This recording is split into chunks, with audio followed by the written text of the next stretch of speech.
Salam sejahtera bagi kita semua. Perkenalkan, nama saya Nadia Yunita Saputri dengan nomor induk 1720030, anggota kelompok dari presentasi yang berjudul Perkembangan Manusia dan Ekonomi. Pertama, saya akan mulai dengan pengertian ekonomi. Ekonomi adalah ilmu yang mempelajari tentang menggunakan sumber daya yang terbatas untuk memenuhi kebutuhan manusia yang terbatas. Keterbatasan sumber daya yang menuntut manusia mencari mata pencarian hidup. Lalu, apa itu mata pencarian? Yaitu pekerjaan yang menjadi sumber penghidupan utama untuk memenuhi kebutuhan manusia. Lalu, perkembangan manusia dalam sistem pencarian hidup. Yang pertama, berburu dan meramu. Pada zaman dahulu, berburu dan meramu menjadi mata pencarian utama untuk bertahan hidup dengan memanfaatkan hasil alam di sekeliling mereka, atau dapat disebut dengan food gathering. Tidak hanya berburu pada zaman dahulu, hidup berpindah-pindah pada saat itu sering dilakukan. Lalu yang kedua, bercocok tanam. Pada masa ini manusia mulai hidup menetap, dan mereka telah memiliki kemampuan untuk memproduksi makanan sendiri, atau disebut dengan food producing, seperti berkebun atau berternak. Lalu yang ketiga, barter, adalah kegiatan tukar-menukar barang, karena pada saat itu manusia menyadari bahwa apa yang mereka produksi sendiri tidak cukup untuk memenuhi kebutuhan mereka. Maka muncullah sistem barter ini. Tetapi, karena sulitnya menemukan manusia lain yang saling membutuhkan, maka barang-barang tertentu dipakai sebagai alat pembayaran, misalnya kulit kerang, mutiara, batu permata, tembaga, emas, perak, manik-manik, dan gigi binatang. Lalu yang terakhir, mata uang. Semakin berkembangnya zaman, pola pikir manusia menjadi lebih berkembang, sehingga muncullah sistem pertukaran barang menggunakan mata uang. Dengan menggunakan uang, manusia berusaha memenuhi kebutuhannya sampai saat ini. Manusia dan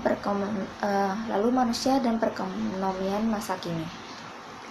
Mata pencarian manusia pada masa sekarang sangat berbeda dengan masa lampau.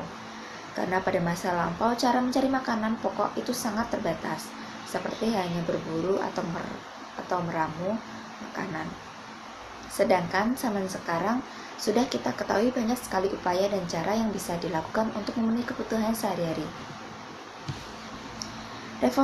Revolusi kehidupan manusia akan kebutuhan hidupnya terus berlanjut dan menimbulkan inovasi-inovasi baru dengan sistem alat yang berubah untuk memudahkan manusia saling memperoleh kebutuhan hidupnya.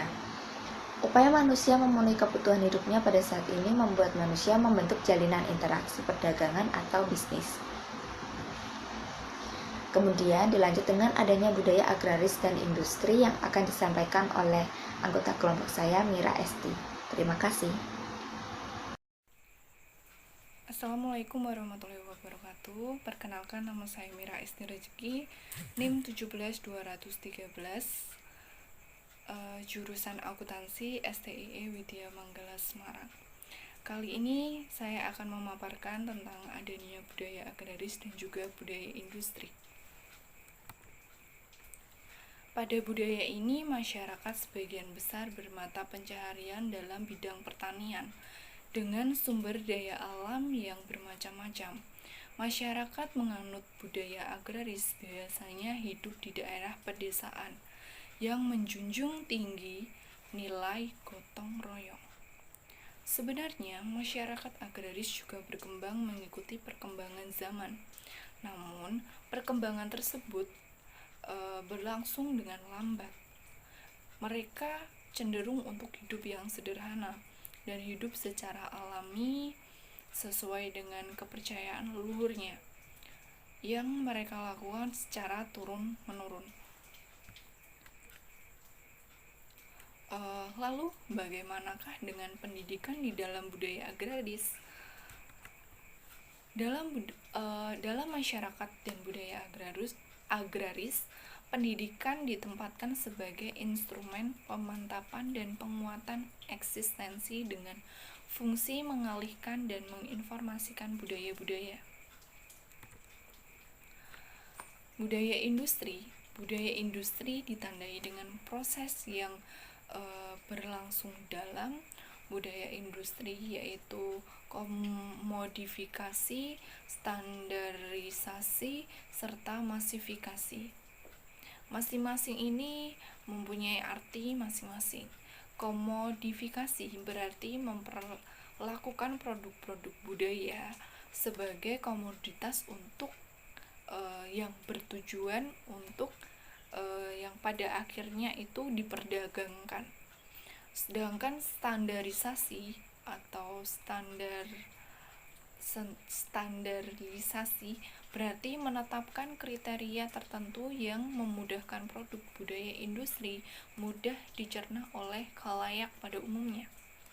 Sedangkan masifikasi berarti memproduksi berbagai hasil budaya jumlah massal yang dapat meraih pangsa pasar yang seluas-luasnya.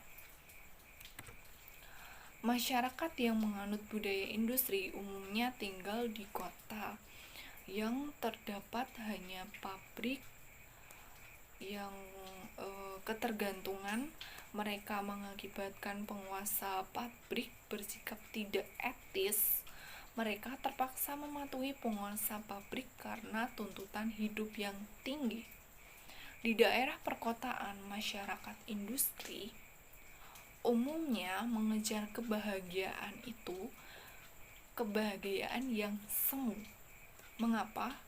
Karena untuk memenuhi kebutuhan materialnya, sehingga banyak dari mereka mengalami gangguan psikis, yang mana wanita dan juga minum minuman keras menjadi alat alternatif untuk menjadikan obat untuk penyakit psikisnya.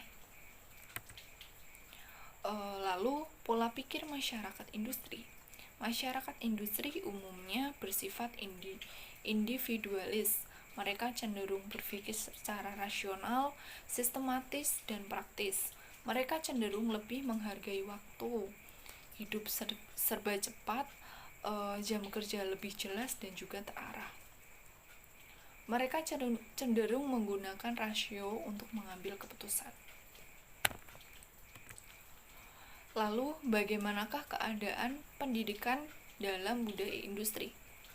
Sistem pendidikan yang ada pada budaya industri sama dengan proses industrial yang sama-sama melakukan sebuah proses membentuk produk yang berkualitas, sehingga konsentrasi kepada proses pembelajaran yang memiliki sebuah target.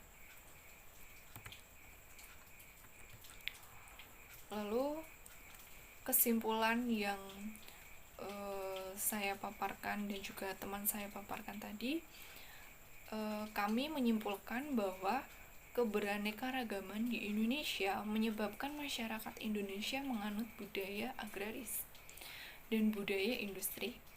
Masyarakat pedesaan pada umumnya menganut budaya agraris. Mereka lebih cenderung melestarikan nilai yang diwariskan oleh leluhurnya. Sedangkan masyarakat kota umumnya menganut budaya industri. Mereka cenderung berpikir secara terbuka, rasional, dan juga praktis. Mereka cenderung terperangkap dalam gaya hidup yang hedonisme. Sebenarnya ini juga merugikan mereka sendiri. Tetapi semua itu kembali ke diri kita. Sekian pemaparan dari kelompok kami. Jika ada salah kata atau ucapan, saya mohon maaf yang sebesar-besarnya. Terima kasih dan sampai jumpa.